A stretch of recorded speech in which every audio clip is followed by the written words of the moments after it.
Oi pessoal, estamos aqui dando seguimento ao nosso curso de Direito Administrativo e o nosso tema de hoje é informações públicas. Vou ficar pequenininho, vou começar a trabalhar com a tela para a gente conversar um pouquinho melhor. Vamos lá. Pronto.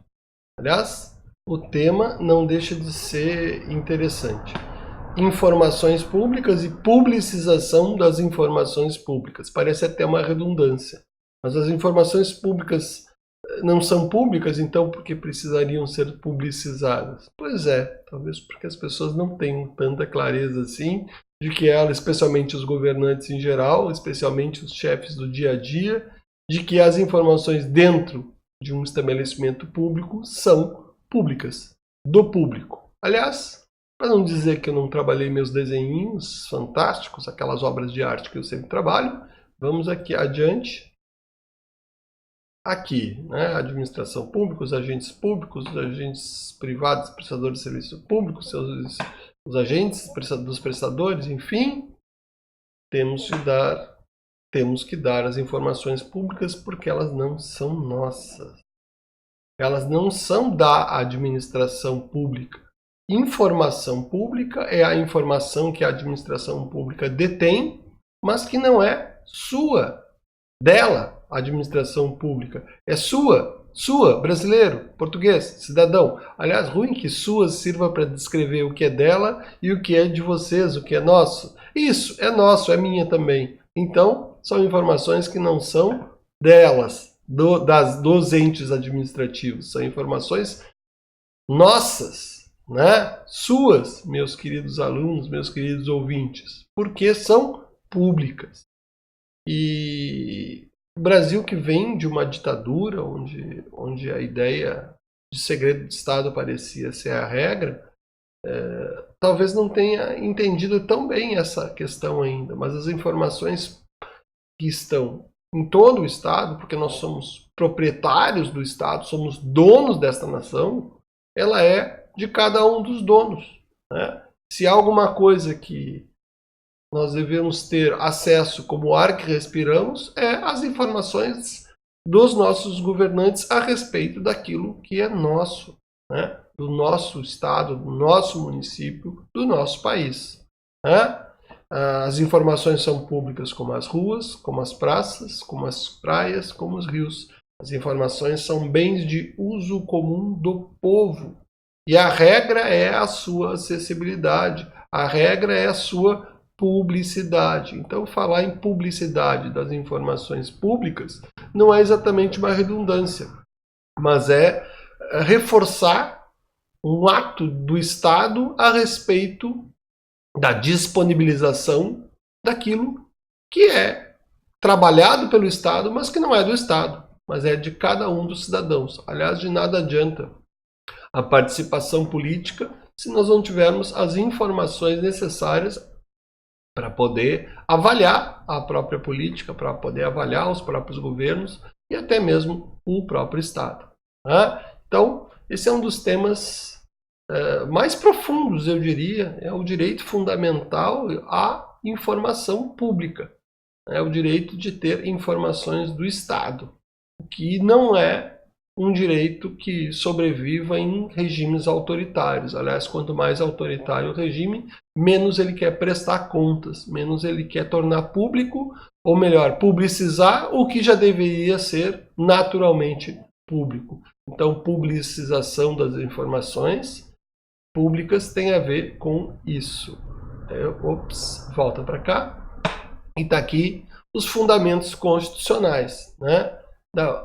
Artigo 1º, parágrafo único. Todo poder emana do povo que o exerce. Ora, se todo poder emana do povo, e o povo decide nos termos da Constituição, os seus representantes, ou participa diretamente, como eleger, como participar sem a informação? Né? Aí vira, sei lá, um jogo de loteria, um jogo de time de futebol. Nós precisamos mais do que um jogo de sorte. Nós precisamos de um jogo em que nós nos compreendamos como sujeitos desse processo político de construção do Estado. E para sermos sujeitos, a informação é o nosso combustível principal. né? Não por acaso é o que infelizmente às vezes é sonegado, né? O outro artigo que é importante trazer aqui não diz respeito, na verdade é o artigo que vai gerar algum tipo de restrição, dispositivo da Constituição, o artigo 5º, artigo inciso 10, que vai dizer que são invioláveis a intimidade, vida privada, a honra e imagem das pessoas. Leia-se, das pessoas físicas, nós cidadãos. Não existe inviolabilidade da intimidade, da vida privada e da honra das pessoas públicas, porque as pessoas públicas não têm vida privada. E por pessoas públicas, não estou me referindo aos artistas da Globo, estou me referindo às pessoas jurídicas de direito público. Elas não têm, podemos cortar aqui e dizer, são violáveis a intimidade, a vida privada, a honra e a imagem do poder público, no sentido de ser acessível, né? No sentido de ser devassável, no sentido de ser explicitado sem nenhum pudor, né? Nós vamos ver que até vai ter, essa é uma regra, é uma lógica, ela vai comportar, é um princípio, eu diria mais ainda, mas ela vai comportar algumas exceções que vão fazer sentido na coerência do sistema. Mas eu preciso ter muito claro que a regra é a publicidade. A exceção será a não publicidade do que é público. E entre as exceções vai estar exatamente aquelas informações públicas que eventualmente violem a intimidade da vida privada das pessoas. E aqui o artigo 5º, inciso 33, né, que é 33, também considerado o número da perfeição por algumas seitas filosóficas, né, a idade de Cristo, quer dizer, a idade que tinha Cristo quando faleceu, né? Todos têm direito, e aí a importância, talvez o mais perfeito artigo da Constituição, porque eu tenho no direito fundamental, o direito fundamental ao acesso aos dados públicos, né? E é um direito fundamental que tem natureza política, embora esteja de par com aqueles direitos de natureza individualizada, não há sentido nenhum no direito de receber informações dos órgãos públicos se não for para fazer alguma coisa com essas informações. E eu posso até imaginar que as de interesse particular sejam direitos individuais, mas não as informações de interesse coletivo e geral. Essas aqui, por que eu teria direito a essa informação? E é um direito individual. Eu tenho esse direito porque eu sou um indivíduo que faço parte da construção desse Brasil, da construção desse estado, desse município, enfim, eu tenho direito para a participação. Então é muito legal, talvez um dos dispositivos do artigo 5º que traga o direito individual mais de espectro mais fora da individualidade, mais amplo, mais transcendente da individualidade que nós temos, tá? Então todos têm direito, dos órgãos têm direito a receber informações de seu interesse particular ou coletivo ou geral, prestadas no prazo da lei. Então nós precisamos aqui ter clareza qual é a lei, sob pena de responsabilidade. Olha a responsabilidade aí, tema que nós já tratamos.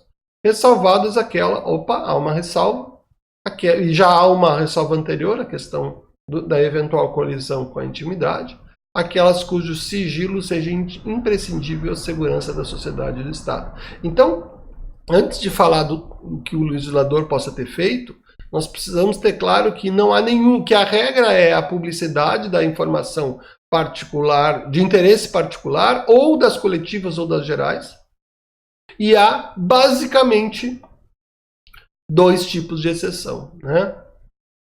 O primeiro, e ainda são exceções que a gente vai ver vão funcionar apenas temporariamente, né? Mas, ou seja, sigilo imprescindível à segurança da sociedade e do Estado. Segurança da sociedade. Por que eu digo temporariamente? Porque uma informação, certamente, de 50 anos atrás, enfim, uma informação atual de uma reunião de governo pode até ter um perigo, pode até significar um perigo para as relações internacionais, por exemplo, mas uma reunião de 50 anos atrás, com certeza não. Ou seja, a informação toda será nossa, ainda que momentaneamente, em função da segurança da sociedade, do Estado ou da intimidade, da vida privada ou da honra, ela não seja acessível. Aqui é o que a lei vai poder dizer, ela não vai poder ir diferente disso, porque a regra e o norte do princípio, né, que emana dessa regra é acesso ao que é público, acesso do público ao que é seu, né? E, bom, e aí eu posso trazer o artigo 5º, olha só, que até junta, né? E aí está se referindo à publicidade dos atos processuais, e os processos são públicos, logo as informações públicas são públicas dos processos públicos. E, bom, também não poderia ser restrito, né? Quando eu penso, mas a audiência é pública, pode ir nas audiências, claro, é óbvio que pode. Por quê? Porque são atos do poder público, né? Talvez só tenhamos que mediar o tamanho, hoje nem isso, né? O tamanho das salas, hoje todos podemos ir a uma sessão do STF pela televisão, e isso é muito bom, né? Na verdade não é só muito bom, isso dá cumprimento ao fundamento constitucional da publicização, né? De dar cada vez mais acesso e mais acesso àquilo que é naturalmente da população. Naturalmente no sentido jurídico, né? Juridicamente da população. Naturalmente eu estaria invocando algo fora do direito positivo. Vamos lá, vamos sair dessa. Ainda o artigo 37, que nós já trabalhamos, aqui o princípio da publicidade, ela move a administração pública, né? E o artigo 37, inciso 12, e parágrafo 1º, a publicidade dos atos e programas, 22, né? E o parágrafo 1º, a publicidade dos atos, programas, serviços e campanhas dos órgãos públicos deverá ter caráter... Isso aqui é o parágrafo 1º, na verdade, né? Educativo, informativo ou de orientação social. Dela não podendo constar nomes, símbolos aqui, a ideia é de que a publicidade não serve ao governante, ao seu interesse de se promover, mas interessa, então aqui é praticamente uma explicação de tudo que nós já vimos, né? E ainda o parágrafo 3º ainda repete, olha só, isso é um típico princípio, né? Você tem um monte de regras que apontam no mesmo sentido. O acesso dos usuários a registros administrativos e informações sobre atos de governo. Quem são os usuários do governo? Todos nós, né? Enfim, aqui remontando o 5º 10 e o 5º 33. Né? E lá no 216, que trata da cultura, cabe à administração pública a gestão da documentação governamental, porque é um patrimônio cultural do país, as informações de governo, né? E, junto com a obrigação de gerir, de guardar providências para franquear a consulta a quantos dela necessitem. Então, a questão de informação pública é uma questão séria. E, mais do que isso, extremamente demarcada pela Constituição.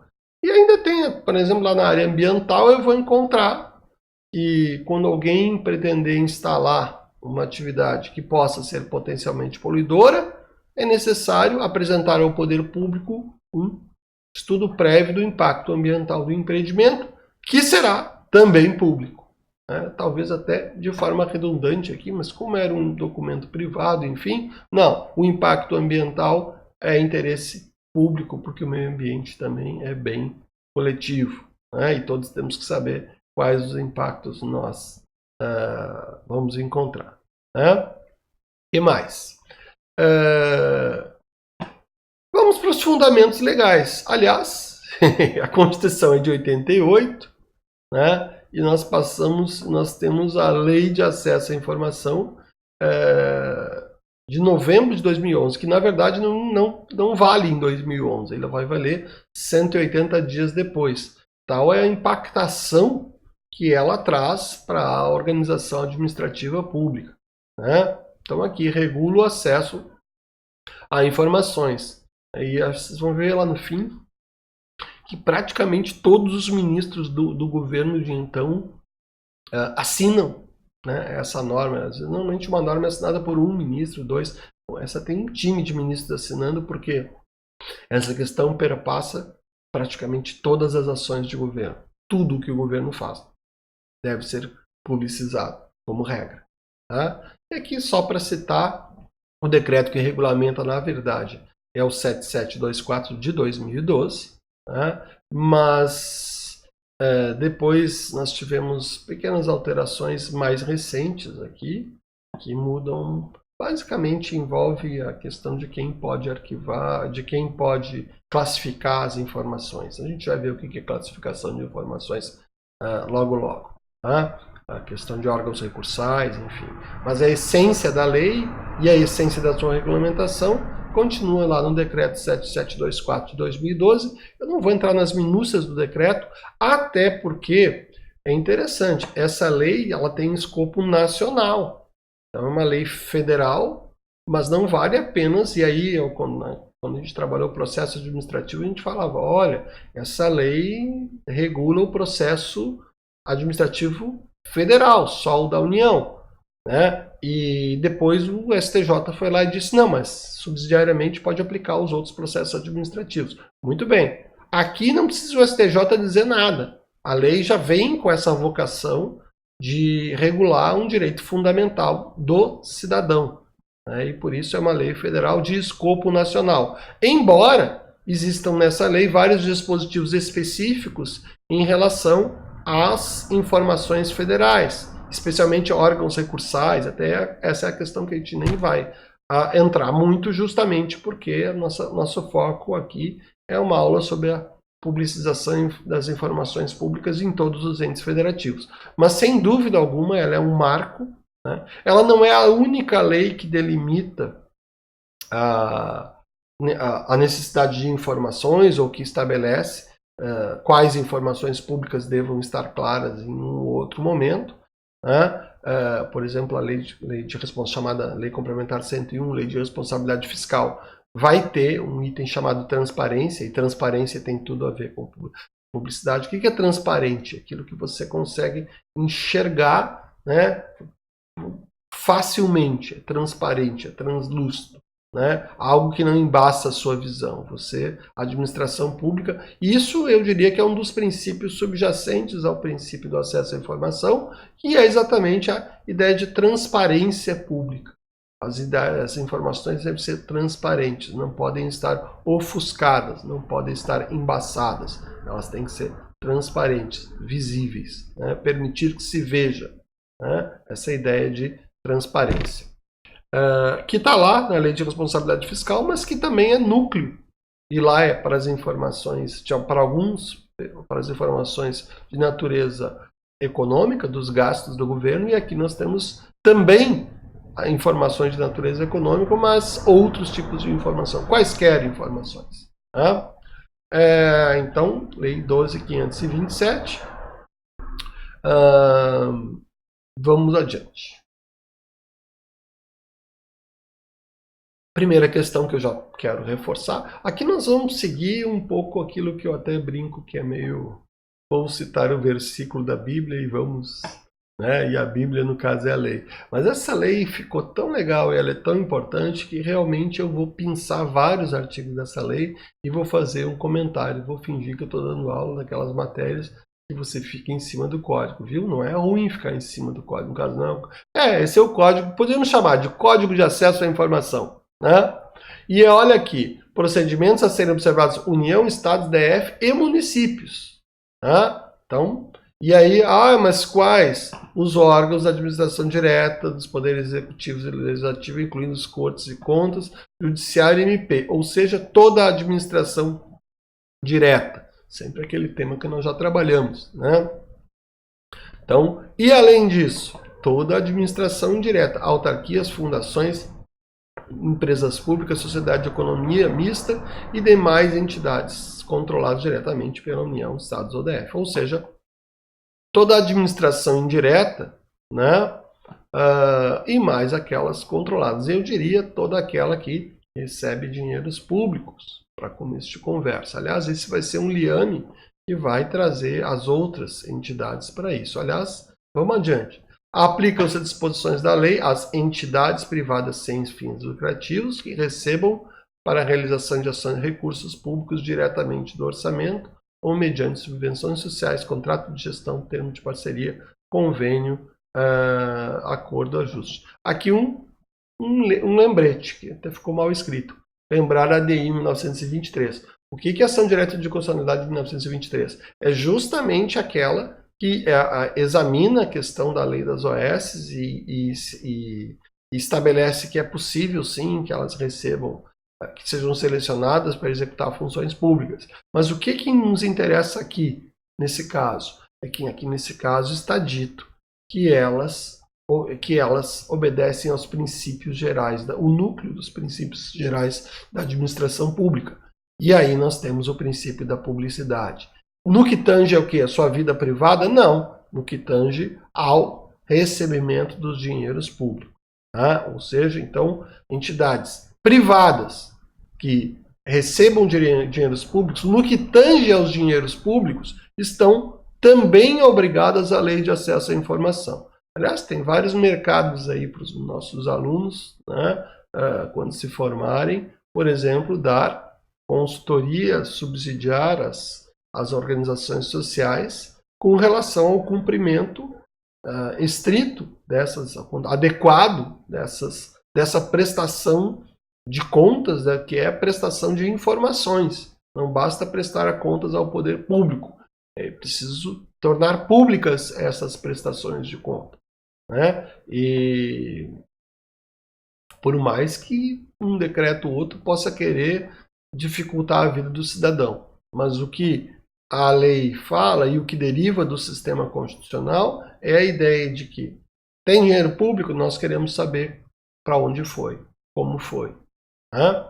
Isso tem muito a ver com responsabilização pelos usos. Eu estou falando isso porque o decreto, na verdade, diz que quando houver um contrato de gestão, dá a entender que você tem que perguntar para quem contratou e quem contratou perguntar para a instituição. Eu já vou adiantando que eu não gosto de entender assim. Eu gosto de entender que tudo bem, se eu for pedir uma informação, não faz muito sentido eu ficar batendo na porta lá de quem, bem ou mal, não é obrigado necessariamente a me atender, porque não é órgão público.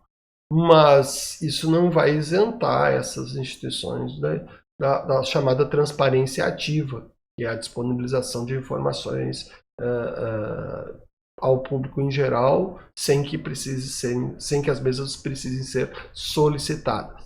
Tá? E aqui a explicação refere-se à parcela dos recursos públicos recebidos e à sua destinação. Tá? Então, a destinação, ninguém quer se meter na vida privada de ninguém, mas se eu tiver alguém... E eu vou dizer para vocês que, na verdade, aqui eu estou pensando em instituições privadas sem fins lucrativos, tá? Mas é óbvio que também em instituições públicas. Lá, se nós pensarmos em administração, entes públicos que não sejam administração indireta. Exemplo, o Sistema S. O Sistema S está obrigado a prestar, está sujeito, eu não tenho dúvida, ao princípio da publicidade, está sujeito, o STF já disse isso, e também está sujeito a tornar públicas as suas informações. Tá? Está aqui, já começamos a avançar nas polêmicas, porque isso tem a ver. E as empresas públicas também, é óbvio que as empresas públicas também, nós já vimos isso antes, né? Embora vamos deixar claro que, evidentemente, que a Constituição também protege, né, os segredos de empresa, enfim, aquilo que, quando da essência, exemplo, uma empresa pública financeira, né? Inclusive tem informações que não devem ir ao público, senão segundo alguns regimes, pela lei das SA, enfim. Então não é necessário, você não pode usar a lei de acesso à informação para burlar outras leis e outros valores protegidos pela Constituição, né? Aí é uma questão de uma leitura coerente do sistema. O sistema de quero que abra todos os sistemas de patentes. Não é assim, né? Por quê? Porque o sistema de patentes também é protegido pela Constituição. Embora a informação seja pública, ela é uma informação que protege justamente dados privados. Só para a gente ter um exemplo. Tá? Então, já vimos que todo mundo está obrigado, se for público, ou se usar dinheiro público no que tange ao dinheiro público. O que mais? Aqui tem diretrizes. Eu não vou parar para fazer uma discussão que seria maravilhosa na teoria do direito, onde eu vou acabar dizendo que diretriz é a mesma coisa que princípio, e outros vão berrar dizendo que não é, e eu não quero discutir isso. Então eu estou falando de diretriz entre parênteses princípios. Tá? E aqui é aquilo que nós conversamos. Esse não é o princípio. A publicidade é o preceito geral e o sigilo é a exceção. Tá? Aqui, então, os princípios da lei. Tá?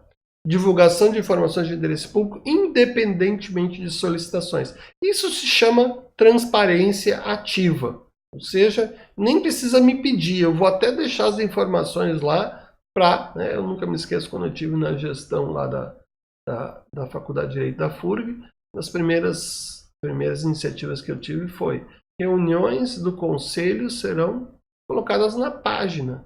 Qualquer cidadão que queira, o que os caras querem saber das nossas reuniões? Eu não sei o que eles querem saber, mas eles têm direito de saber. Não é uma reunião de uma seita, é a reunião de um órgão público tomando decisões. Então estão públicas lá até hoje, da Faculdade de Direito, as decisões do conselho da faculdade. É isso que às vezes é interessante, eu vivenciei muito tempo da minha vida, vivencio ainda na área pública, como as pessoas têm uma cultura pelo segredo, como às vezes você, não, mas isso é público, abre a informação. Não, pois é, mas não pode dizer tudo. Tem que dizer tudo, meu amigo. Você trabalha, quem te paga o salário? Se não é o poder público remunerado com os impostos de todos. Então vai prestar contas, vai abrir sua informação. Sua informação não é sua. É deles, é nossa. Né? É isso que cada agente público deveria entender. A informação pública é de todos. Então, quando você entra num cargo de gestão pública, a sua primeira preocupação é, deve ser, o que eu vou fazer? Não. A primeira preocupação é, o que quer que eu faça? Como isso ficará claro a quem paga essas contas? Né? É isso que é o princípio da informação como preceito geral e o princípio, o dever, a diretriz de divulgação das informações independente. Não espera pedir a informação. Dá a informação. Dá não. Permite o acesso à informação que não é sua, seu agente público. É da população.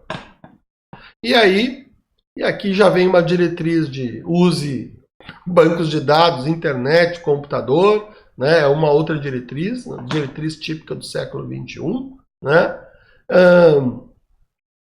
E aqui o que eu falei, a cultura de transparência na administração pública. Ou seja, a cultura de não esconder. Não há dado que a priori possa ser escondido. Se houver, bom, então ele não será a priori. Haverá uma decisão, haverá uma situação especial que poderá levar à ocultação necessária e parcial desse dado. A gente vai conversar sobre isso. Mas a regra é, a princípio, todo dado é público. Temos ainda aquilo que nós falamos, controle social da administração. É justamente como é que a sociedade vai controlar a administração se ela não tem os dados. Então os dados têm uma finalidade política, e política no sentido positivo, no sentido adequado que a palavra tem. Né? Só contar para vocês que a lei traz um glossáriozinho no artigo 4º, que é informação, né? Que é documento, que acaba deixando claro que é tudo que esteja dentro do poder público. O documento pode ser físico, pode ser digital, né? E aqui, a informação sigilosa, submetida temporariamente à restrição de acesso, então ela existe e o acesso é restrito. Até porque pensa assim, não é um acesso proibido, porque bem ou mal, no mínimo quem proibiu teve acesso. Então sempre que você vai discutir informação sigilosa, você vai discutir a restrição, ou o âmbito da restrição, porque alguém vai ter acesso. Tá? Então a restrição temporariamente, ou seja, o sigilo sempre será temporário. O sigilo não é permanente. Ainda que o tempo possa ser 25 anos, tudo bem. Tá? Em razão de sua imprescindibilidade para a segurança da sociedade e do Estado. Que é sigiloso porque isso pode afetar a segurança do Estado. Né? Daqui a pouco... E aqui está a fonte dos desvios. Daqui a pouco um governante quer esconder uma informação e vai lá e classifica ela como sigilosa. Mas se ele classificar como sigiloso o que não é imprescindível é uma palavra forte. Não é igual, né? Não é igual necessariamente possível, não. Imprescindível é aquilo que você não vive sem, né? E é só aquilo. Então, imprescindível. Eu preciso ter, claro, um abalo concreto à segurança da sociedade ou do Estado com a divulgação daquela informação. Se a divulgação daquela informação não compromete a segurança da sociedade do Estado, então ela não sequer ela é possível de ser tornada sigilosa, né? Informação pessoal, aquela relacionada à pessoa natural, identificada, identificável. Legal, né? Aqui é tratamento de informação, que envolve disponibilidade. E aqui são as qualidades, ó. A informação tem que ser disponível, tem que ser autêntica, e tem que ser a qualidade da informação, e tem que ser íntegra e tem que ser primária.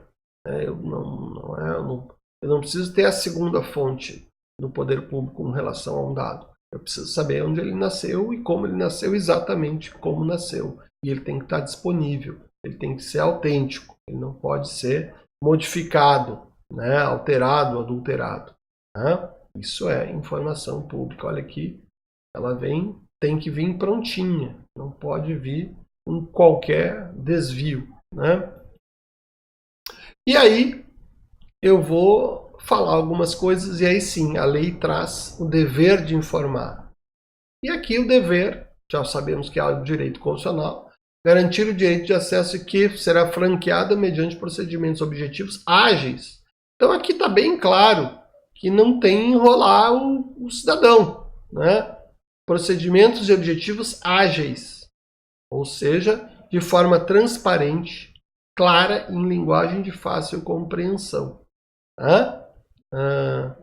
E aí, mais obrigações ao poder público, né? Gestão transparente da informação, proteção da informação, disponibilidade.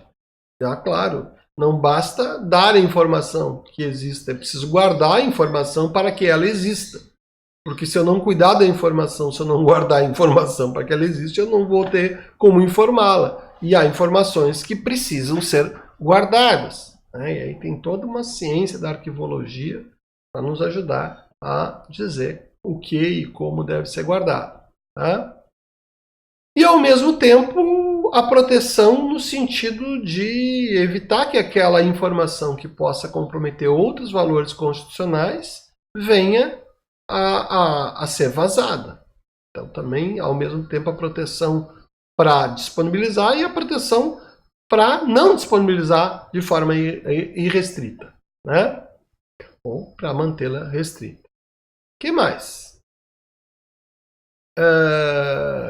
E aqui, ainda no dever geral, o artigo 9º, a gente estava no 6º, criação de serviço de informações aos cidadãos. Ó, aqui eles chamam de SIC, Serviço de Informação ao Cidadão, dos órgãos e entidades do poder público em local com condições apropriadas para atender. Ó, local com condições.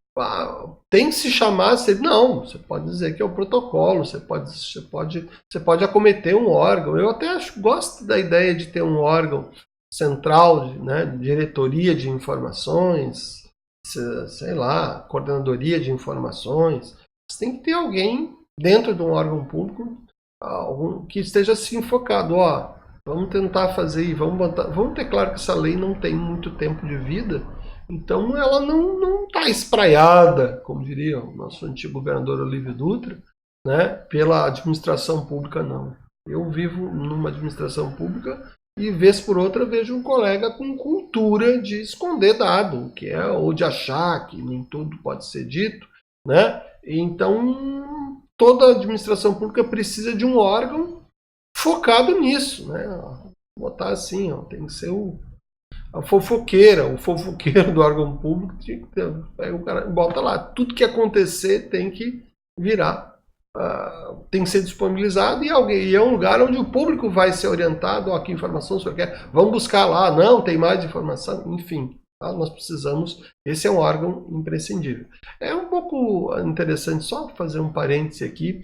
Que quando as leis criam deveres para a administração pública, elas não fazem uma outra coisa. Elas não criam cargos públicos para isso. né? E aí, às vezes, a administração pública acaba não fornecendo, ou demorando a fornecer, ou não tendo informação, não é nem porque tem essa cultura, e de fato às vezes tem, mas porque ela não tem pessoal para fazer isso de forma correta, até porque essa lei não criou nenhum cargo público em lugar nenhum, mas criou uma série de encargos ao poder público, né? Que felizmente a era da computação está ajudando nisso aí. Então, à medida que a gente informatiza mais, eu posso redirecionar a força de trabalho para esse tipo de tarefa. Mas se não fosse a era da informática, isso aqui seria mais complicado. Bom, se não fosse a era da informática, a lei de acesso à informação seria bem mais complicada de executar, especialmente os princípios constitucionais.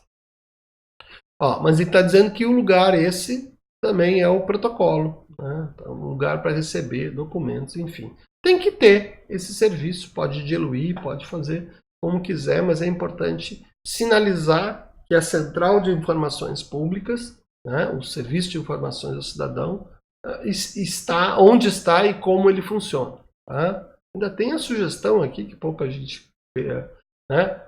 Ao acesso à informação envolveria audiências ou consultas públicas, e além de outras formas de divulgação. Os órgãos públicos lembram que existe. Isso vale para toda a administração pública. Né? Ainda dentro do dever de informar, o artigo 8º é o explícito em relação ao que nós chamamos de transparência ativa. E o que é a transparência passiva, André? A ativa é quando eu informo sem me perguntar. E a passiva é quando primeiro me perguntam e aí eu sou obrigado a responder. Né? É o dever dos órgãos e entidades promover independentemente de requerimentos. Ora, você quer entender o que é transparência passiva? É a que ocorre dependentemente de requerimentos. Então, a ativa é promover independentemente de requerimentos a divulgação em local de fácil acesso no âmbito de suas competências, tal.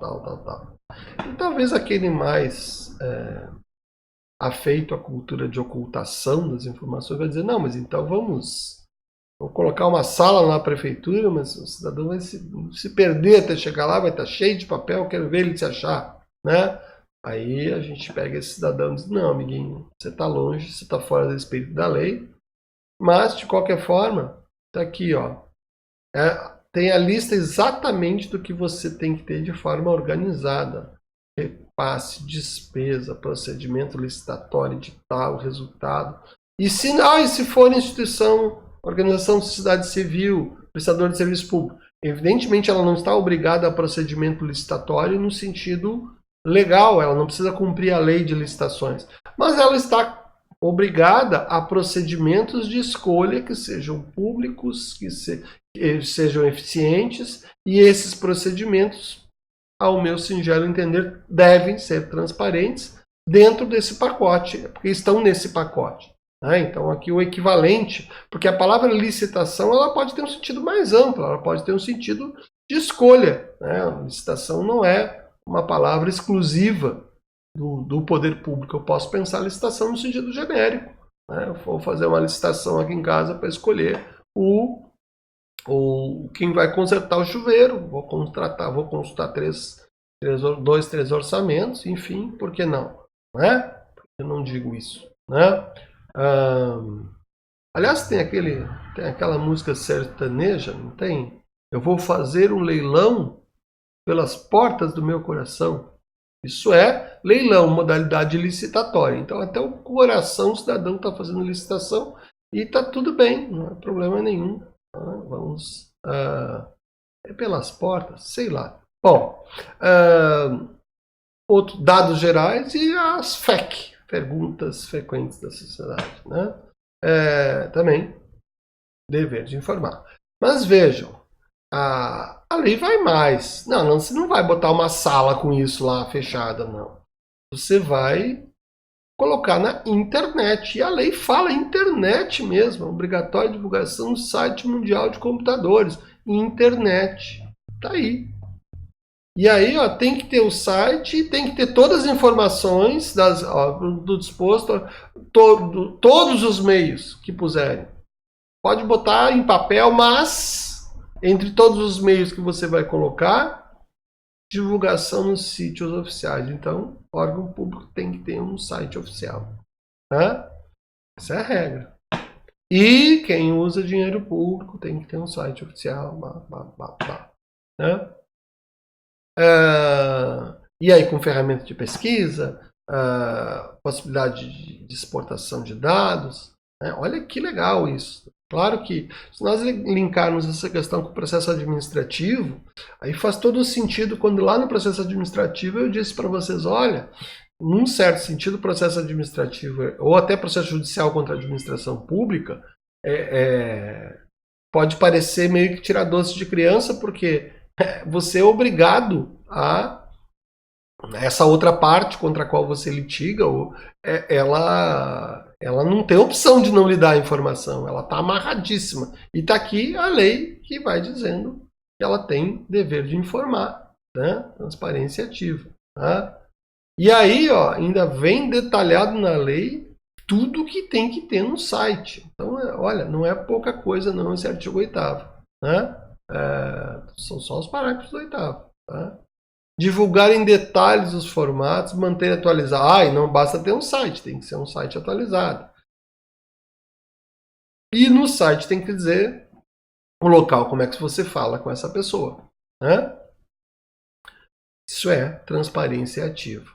Cá entre nós, quanto mais transparência ativa você tiver, menos demanda de serviço por transparência passiva vai acontecer. Se as pessoas são donas da informação, vão poder pedir a qualquer momento, então já cria a tua estrutura de trabalho, a tua estrutura de produção de atos administrativos para que ela automaticamente fique disponível. Pronto, acabou. Né? Os sistemas de informação da administração pública têm que ser pensados também nessa lógica.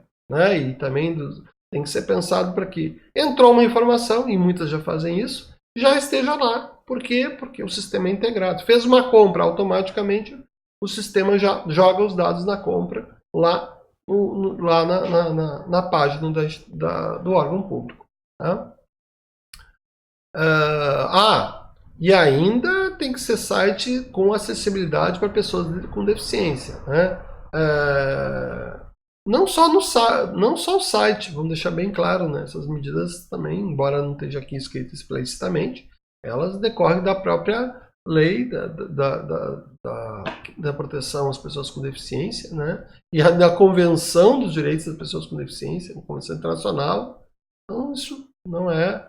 Todas as informações em site ou não site, elas têm que ter essa possibilidade. As pessoas com deficiência auditiva ou visual, elas não são menos cidadãos.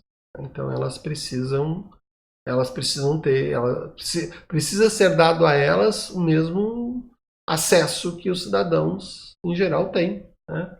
Com as limitações, com as deficiências que elas têm, né? E aqui uma exceção que eu sinceramente acho que já não precisava ter mais, né? Os municípios com população até 10 mil habitantes, eles ficam dispensados de usar a internet. Né? Mas, infelizmente, eu já vi muitos municípios com menos de 10 mil habitantes que estão desconsiderando. Eu diria mais. Eu diria que, embora a lei dispense, os princípios da administração pública não permitem que ele esconda essa informação. Pode até dizer que não tem que ter site, mas é tão barato ter um site. Né?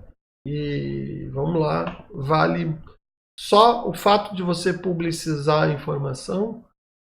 Quanto dinheiro público você economiza?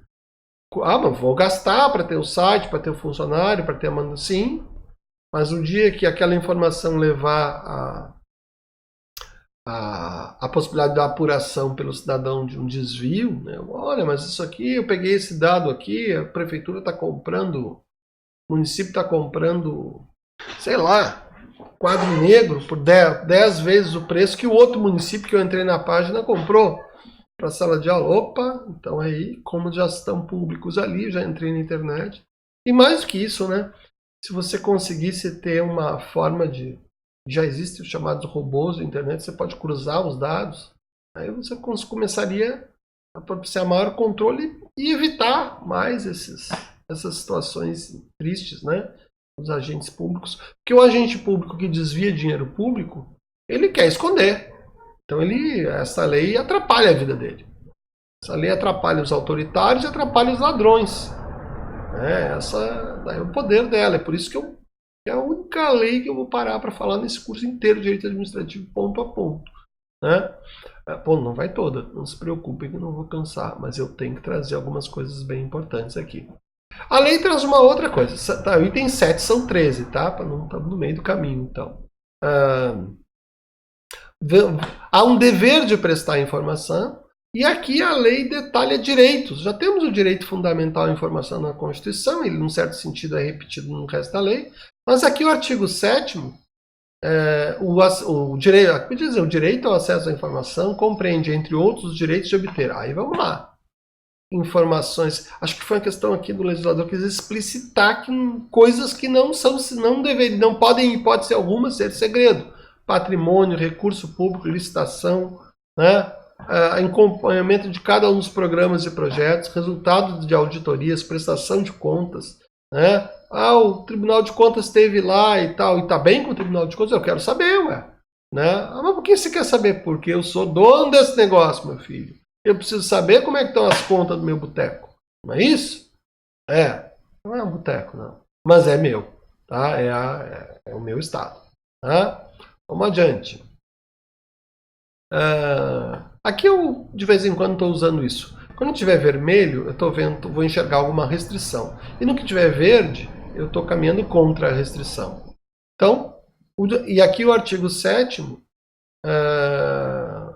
diz que não compreende o que nós já tínhamos falado. As informações a projetos de pesquisa e desenvolvimento científico cujo sigilo seja imprescindível à segurança. Imagina, projeto da bomba atômica no Brasil. Eu quero acesso a como é que faz a bomba atômica. Não vai rolar, né? Isso é um projeto de pesquisa e desenvolvimento científico ou tecnológico. Ninguém diz que desenvolvimento científico e tecnológico é necessariamente para coisas legais. Ela pode ser feita para explodir as pessoas. Tá? Além disso, isso aqui, esse parágrafo 2º é importantíssimo. Vá que a informação contenha dados que possam expor a pessoa, blá, blá, blá, né?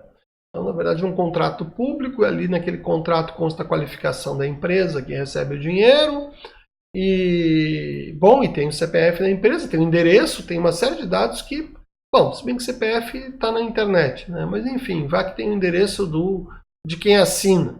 O endereço é uma coisa pessoal, realmente divulgar o endereço da internet das pessoas não é legal, telefone também não. Então, parágrafo 2º, quando não for autorizado o acesso integral, por ser parcialmente sigilosa, então, veja, quando uma informação estiver no poder público, nós temos que ter claro o que é parcialmente sigiloso, daquilo que é totalmente sigiloso, que deve ser a exceção da exceção da exceção. É assegurado o acesso à parte não sigilosa por meio de certidão, extrato ou cópia, com ocultação da parte sob sigilo. Né? É isso. Né? E aqui um outro dado interessante, o parágrafo 3º. O direito de acesso aos documentos ou informações neles contidas como fundamento de tomada de decisão será assegurado com a edição do ato decisório respectivo. Então, por exemplo, lá no sistema educacional nós temos as avaliações de supervisão e temos as avaliações de regulação. Então vai lá o avaliador lá na instituição, designado pelo MEC, o avaliador faz um relatório. Aquele relatório, e a instituição, eu quero o relatório, é meu direito fundamental à informação. E aí você tem que dizer, olha, parágrafo 3º do artigo 7º. Esse é um documento que é fundamento para a tomada de decisão. A decisão não é tomada por quem está fazendo a avaliação em loco, é tomada pela autoridade superior, que inclusive pode rejeitar o relatório, pode pedir que seja refeito, pode designar outra comissão, pode N variáveis, ou seja, aquele documento, aquele relatório ainda não é uma informação que possa ser disponibilizada, e a lei dá isso. Por quê? Porque ela não está completa. É um parecer possivelmente a ser aceito. Bom, depois, mas nunca vou ver esse parecer, e se trocar a comissão eu quero saber por quê. Não, tudo bem. Depois que sair o ato decisório, você pode pegar todos os papéis, sem direito a todos os papéis que estão lá. Né? Mas é interessante isso. Documentos para um parecer, imagina, vamos para um outro, um conselho vai debater um parecer, um estudo. Bom, é um estudo para ser deliberado pelo conselho. Bom, esse estudo não terminou. Então, até que termine o estudo, ele ainda não é uma informação pública. Depois que ele for submetido ao conselho e deliberado, sim, aí nós teremos o acesso à informação. Tá? De qualquer forma, ainda assim, a existência do estudo, o custo, o gasto, isso é informação que não pode ser sonegada. O conteúdo daquele estudo provisório, de fato, pode ser diferido, né? Pode ser deixado para mais tarde essa informação. Tá? Mas só diferido. Aquele estudo vai ter que ser disponibilizado. Não pode ser rasgado. Não gostei desse estudo, vou rasgar e vou jogar no lixo. Não, foi gasto dinheiro público, energia pública ali, então para o lixo ele não vai. Ele vai para o arquivo público e para a disponibilidade da população.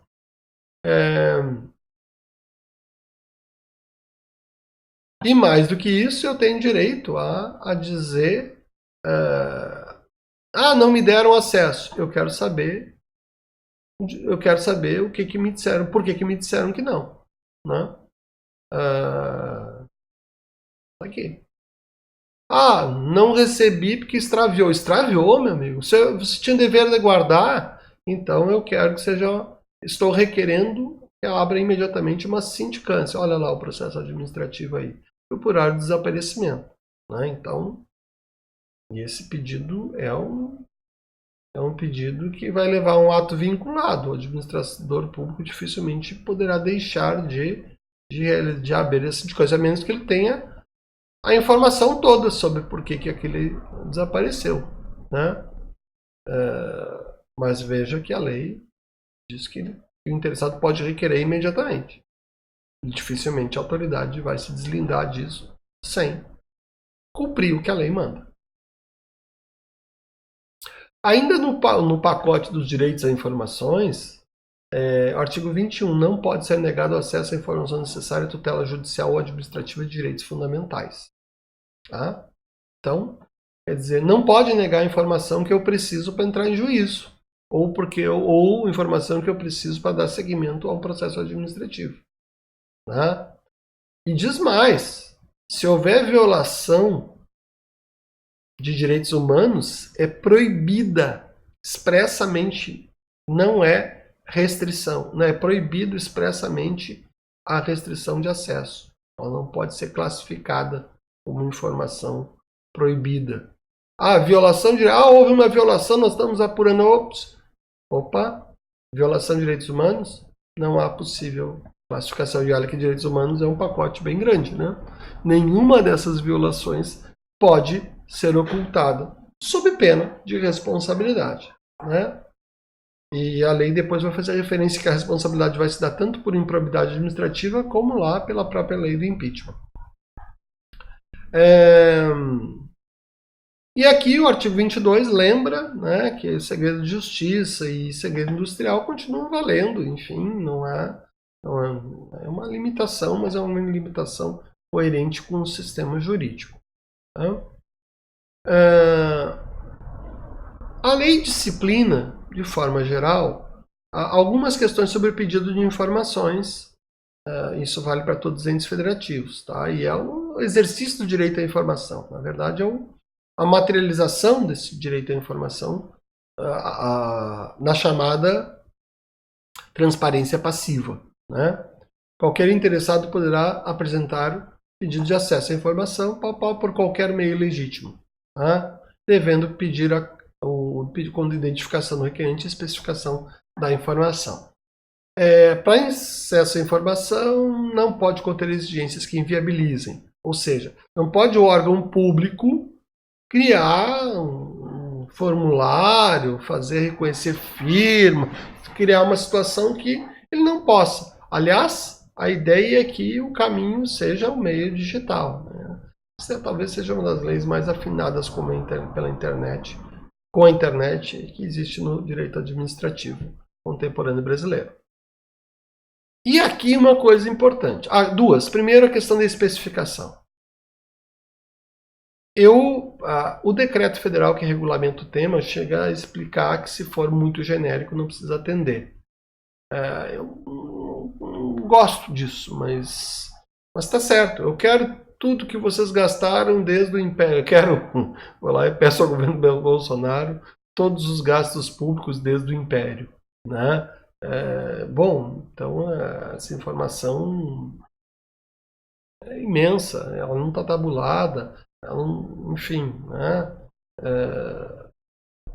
Eu preciso especificar mais. Eu quero gastos públicos sobre tal coisa, enfim. Enfim, há a possibilidade de recusarem um pedido dizendo que não foi devidamente especificada a informação. O que é que vocês me... Eu vou pensar um pedido genérico mesmo.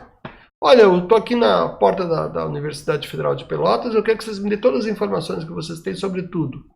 Isso chama-se informação não especificada e pode ser indeferido por não ser especificada. É um dever, quem vai exercer o direito à informação tem que dizer exatamente o que está pedindo. Tá? Chamar atenção ao parágrafo 3º, que não podem nunca te perguntar ou perguntar ao cidadão: por que você quer essa informação? O que você vai fazer com ela? Para que você quer? Não te interessa. Eu sou dono disso aqui. Eu quero porque eu quero. E você vai me dar porque você tem que me dar. Sim, não precisa ser grosso assim, mas é importante ter clareza de que errado estava, dizia o Leon Trotsky, se diz violento o rio que arranca a ribanceira, mas não se diz violentas as margens que oprimem. Né? Então, na verdade, se esse cidadão pode ter sido grosso, na verdade, quem errou primeiro foi o servidor, que foi lhe perguntar por que ele queria. O servidor público não pode perguntar para que quer, a menos que isso tenha um sentido de... Começa por assim: posso lhe ajudar? O senhor quer qual informação? Se o senhor não se importa, para lhe ajudar da melhor forma possível, para que o senhor precisa? O senhor não é obrigado a me dizer. Bom, até porque daqui a pouco aquela informação deveria ser uma certidão diferente do que simplesmente uma cópia, enfim. Até porque aí tem o dever do agente público de dar o produto que resolva a vida do cidadão, né? E não necessariamente, senão bastava um computador ali no lugar, né? Aliás, ideal que ele pudesse pegar essa informação direto da internet sem precisar perguntar para ninguém, né? E isso já é possível hoje com certificados de autenticidade digital e tal. Qual é o prazo? Se a informação está disponível, o acesso é imediato. Tá? Aí vem o prazo não superior a 20 dias. E aí os decretos regulamentadores podem fixar, né, sei lá, prazos detalhados, menores, mas que não vão poder passar de 20 dias. Tá? Vejam, pode haver recusa. Pode. Olha, esse dado é sigiloso, eu não posso fornecer, tem que ser por escrito. Né? Ou dizer, olha, essa informação não está aqui. Mas onde é que ela está? Não está, pois é, não tem sistema. Bom, então tá. A informação da inexistência de informação é uma informação. Por incrível que pareça, isso já foi decidido pela jurisprudência. Né? A informação de que não há informação. Os relatórios de auditoria, às vezes a gente diz assim, não, a informação de que não há informação talvez seja mais relevante das informações. Né? Eu me refiro a acervo acadêmico que as instituições são obrigadas a manter. Né? E aí, as razões podem ser plausíveis ou não, e aí tem toda uma lógica de recursos que eu já falei, eu não vou detalhar aqui nessa fala, porque cada órgão vai ter o seu. Tá? E se ele não tiver sistematizado a matéria, bom, então, olha, isso aqui está nesse arquivo, essa informação você não tem, mas está aqui os arquivos, você quer ter acesso. Para ser bem honesto, eu passei por uma situação dessas. Eu estava fazendo minha tese de progressão para titular e eu precisava buscar dados de projetos, de formaturas, etc. E uma instituição disse, olha, você tem que, quando você vai para concorrer para professor titular, você tem que resgatar toda a sua carreira. E, bom, minha carreira começou em 93. Bom, e não era exatamente a área da informática. Eu me lembro que a gente brigava por um PC com monitor âmbar, né, que era o único que tinha em toda a unidade. Enfim. E naquela época, bom, tem projetos de pesquisa, projetos que eu trabalhei, eu tenho que ir para o meu relatório. Lá fui eu colocado no arquivo geral, no meio do pó, para eu mesmo compilar a informação. Até também, vamos dizer que não era muito justo parar a administração pública inteira para buscar uma informação que não estava sistematizada, né? E vejam, quando for negado, tem que dizer, ó, o recurso é esse, tal, tal, tal. Se a informação for digital, pode informar digitalmente, se o cidadão concordar. Se ele disser, não, mas eu quero em papel, por escrito, bom, então imprima essa informação. Tá? E também é o seguinte, pode negar a informação dizendo, não, essa informação está lá no site, você pode pegar. E aí ele vai dizer, sim, mas está no site, mas no site não é autêntico. Isso é verdade. Isso pode valer para as minhas reuniões do conselho, que bem ou mal estão no site, mas ali não houve um tratamento de autenticidade. Bom, então nesse caso, não dá para disponibilizar. Quer dizer, cabe fornecer em formato físico com um carimbo da instituição. Né? Está no site, mas não há. Para outro órgão, aquilo pode ser não aceito. Embora vamos pensar que se for uma informação do site, né, for judiciário, vou ao judiciário, ó, essa informação está no site. Qualquer coisa, o juiz, a outra parte, podem consultar o site para verificar que se essa informação está lá e vir uma informação que eu poderia classificar como pública e notória, porque ela está notoriamente disponível para quem quiser acessá-la. Que mais? Ó, é de graça, né? Bom, mas se o cara quiser reproduzir cento e tantas páginas, então vamos pegar o custo desse material, né? Salvo se você não tiver dinheiro e você declarar que você não tem condições e tal. Tá? Ainda tem aquela situação que eu posso querer acessar um documento que não pode tocar, ele está protegido, é um documento muito antigo. Então, me dá a cópia e me certifica. E ainda assim, sei lá, olha, o poder público não tem como lhe dar acesso, posso lhe certificar que eu não dei acesso porque ele era histórico, mas se o senhor tiver algum meio de reproduzir sem isso, nós vamos lhe deixar, ou seja, e mais do que tudo, o direito de obter inteiro teor de decisão negativa de acesso por certidão ou cópia. Vejam, é um direito por certidão ou cópia, eu tenho o direito de uma coisa ou outra.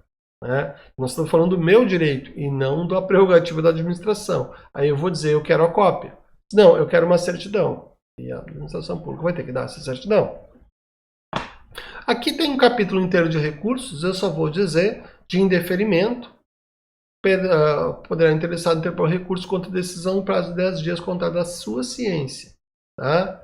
E a autoridade hierarquicamente superior, que tem prazo de 5 dias. Isso aqui é o que vale para o Brasil inteiro, para todos os órgãos entes da administração. Dali para diante, a lei vai tratar dos recursos no sistema federal. Então, não vou aprofundar isso aqui, não é. Nosso objetivo é federativo. Tá? E aqui um tema interessante, o tema da classificação. Ai, que bonito classificação, é que nem classificação lá que tem a ver com conceito. Não, classificação aqui é ruim, ela devia ter pintado de vermelho. Ela tem a ver com restrição. São considerados imprescindíveis de segurança da sociedade. Veja que o capítulo da classificação começa com aquilo que a Constituição disse que era a exceção. Né? E aí já está delimitando passíveis de classificação. Por que classificação? Eu vou dar um spoiler aqui. Porque você vai classificar elas como que tipos? Ultra secreta, secreta ou reservada. Esses são os tipos de classificação. Então vejam, essas informações podem, e aí tem as hipóteses legais, prejudicar, basicamente informações com causar risco. Não é causar o dano, mas é o risco. Há planos das Forças Armadas, né? Olha, eu quero... Alguém poderia solicitar quais são os planos para o Brasil invadir os Estados Unidos para, com pólvora, responder as questões que o presidente disse que ia responder. Bom, então, pode colocar em risco a estratégia do presidente, enfim, e aí ela pode ser classificada como de acesso ultra secreto, né? Talvez, porque talvez seja ultra secreto como é que com pólvora você vence os Estados Unidos, mas enfim, 2020 vai passar. Prejudicar risco a projetos de pesquisa, sistemas, bens de interesse estratégico, risco a instituições ou de altas autoridades, comprometer a atividade de inteligência, né? Aí fica muito fácil, né? Eu vou lá e diz, eu quero saber a operação, quais são as próximas operações da polícia para o contrabando e para o descaminho. Bom, aí quem pede isso é quem pretende praticar a conduta, né? Não dá, né? Estou falando até no nível estadual. E é importante dizer que todo esse capítulo aqui são diretrizes gerais que podem ser feitas, reproduzidas por leis estaduais ou municipais, adequando a situação concreta. Tá? Cadê você? É o artigo 25. Se eu classifiquei uma informação como sigilosa, eu passo a ter o dever de divulgar. Isso vai ter uma série de repercussões nos deveres dos agentes. Não precisamos detalhar aqui, né? E aqui o que eu falo, ó, os estados e o Distrito Federal, eles têm que definir regras específicas quanto à classificação. Claro que pode ser diferente. Aliás, vamos lá como é que é a classificação em sistema federal. Tá? Aqui, ó, aqui tem um parágrafo 2º fala do presidente da República. Bom, então posso ter uma regra específica, situações que coloquem em risco a vida do prefeito ou do governador, né? E aqui elas ficam sob sigilo até o fim do mandato, né?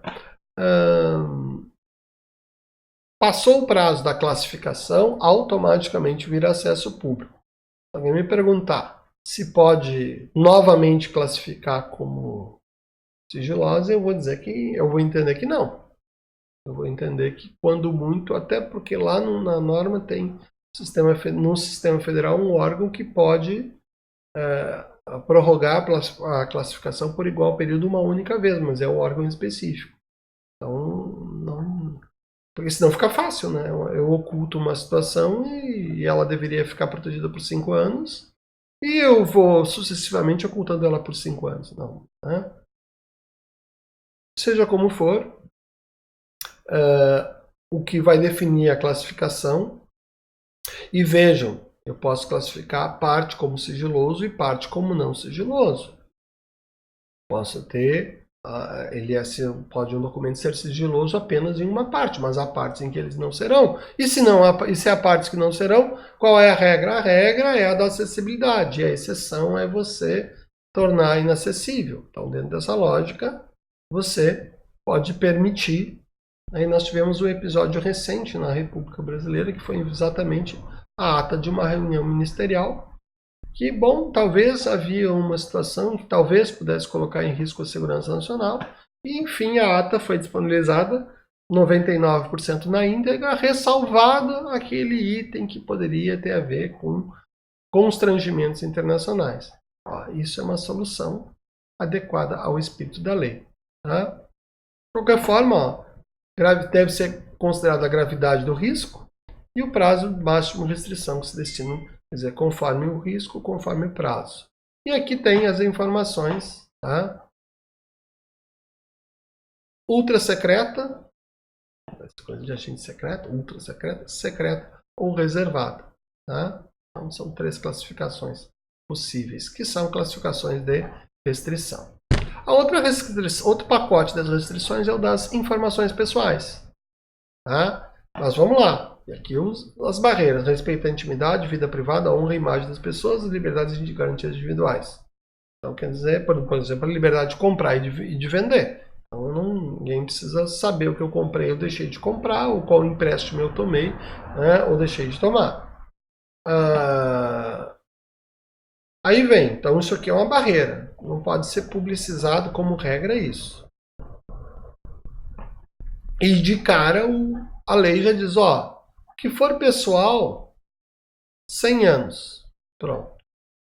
Produziu, as cartas da amante de Dom Pedro estão livres? Estão livres, né, porque já passaram 100 anos. Né? E aí, ainda assim, não deixa, a lei diz que é um direito disponível. Tudo bem, pode ser restrito, mas se quem tiver a prerrogativa pode dizer, não, mas eu não quero que esconda, eu quero a informação. Não vou esconder a informação minha de mim mesmo e eu quero que ela seja pública, então me libera. Né? Mas eu quero chamar a atenção aqui as que eu pintei de verde. Tá? O consentimento, parágrafo 1º, veja, o consentimento tem a ver com poderão ter autorizado a sua divulgação ou acesso por terceiros diante de previsão legal ou consentimento expresso da pessoa. Ou seja, aquilo que é vedado a princípio porque viola a intimidade, a princípio fica vedado e o prazo é 100 anos. Beleza. Tá? Muito bem. Mas eu posso liberar, eu posso autorizar e eu posso dar acesso agora a isso. Então tem, sei lá, uma foto do presidente da República no banheiro do Palácio Presidencial. Isso é a coisa mais íntima que eu imaginei nesta manhã. Enfim, e aí?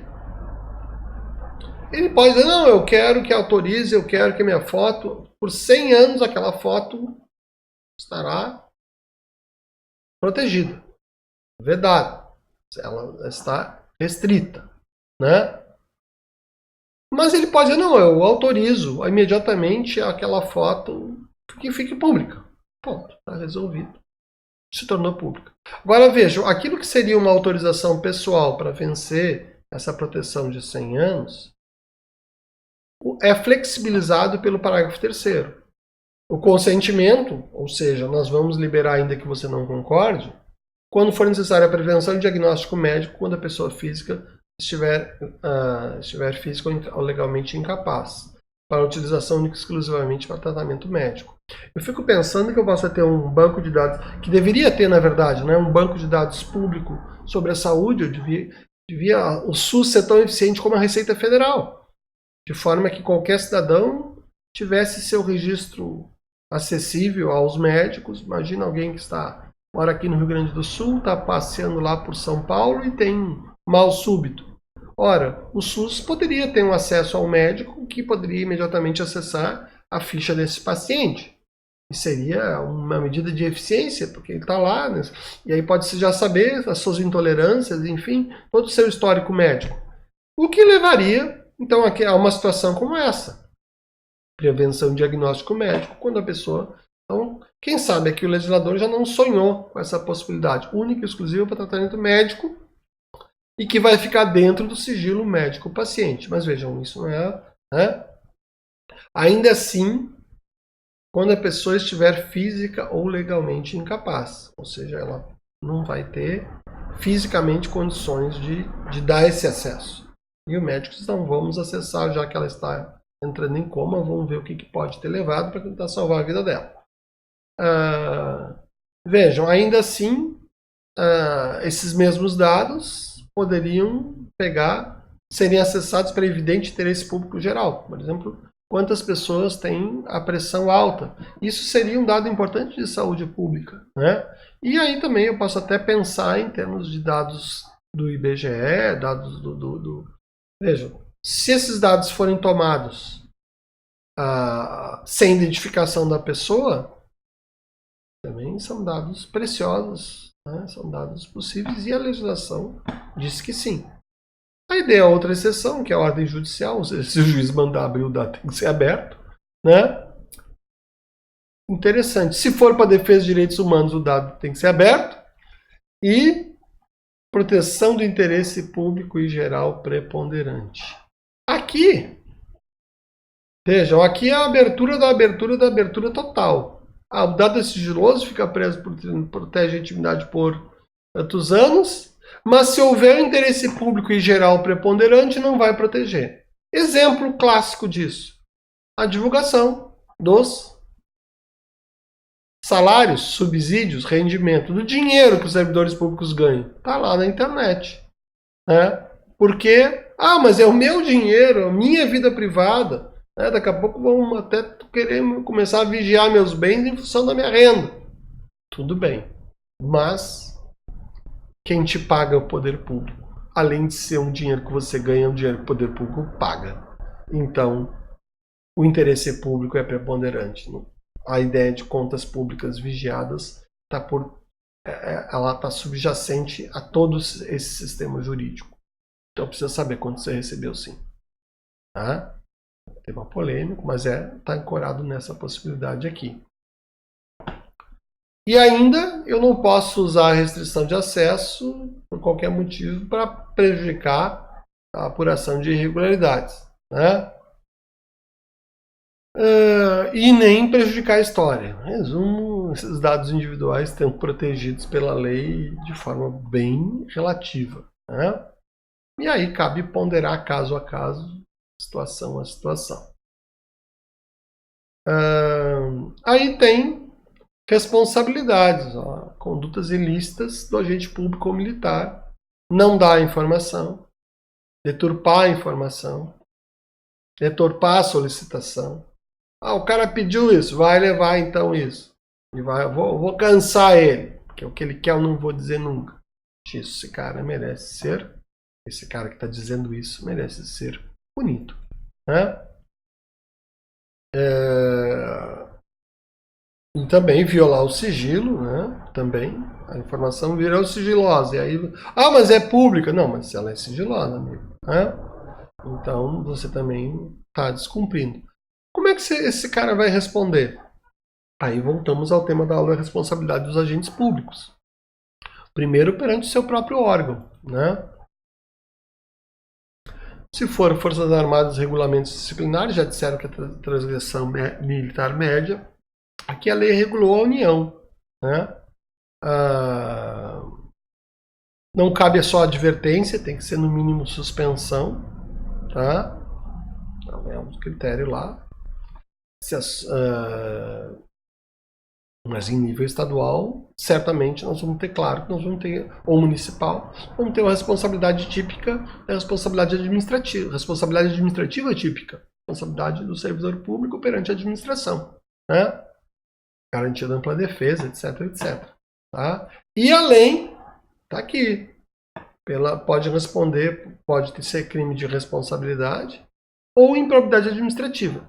E aqui na improbidade administrativa, onde novamente nós, de novo, sobre o que nós conversamos sobre a responsabilidade antes, aqui de novo se amplia o leque lá da lei de improbidade, que pode abranger não só agentes públicos, mas agentes privados que tenham concorrido para o ato, e aí nós estamos de novo pensando nos terceiro setor prestando serviço público. Tá? E ele pode também ser responsabilizado aqui. Isso se em algum desses momentos não encontrar crime, se não encontrar algum crime ou contravenção penal. Tá? Então aqui, aliás, vale mais a compreensão da aula sobre responsabilidades do que propriamente o que está dito aqui. Né? De qualquer forma, são condutas passíveis de responsabilização, inclusive por improbidade, é o que há de mais importante no que está dito aqui. Tá? Ou seja, o rol de possibilidade de improbidade, isso inclui o rol de violação do direito fundamental ao acesso às informações públicas. Tá?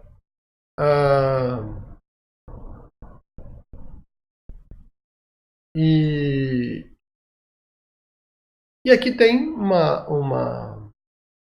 um conjunto de cadê você? Né? Só quero voltar aqui, ó.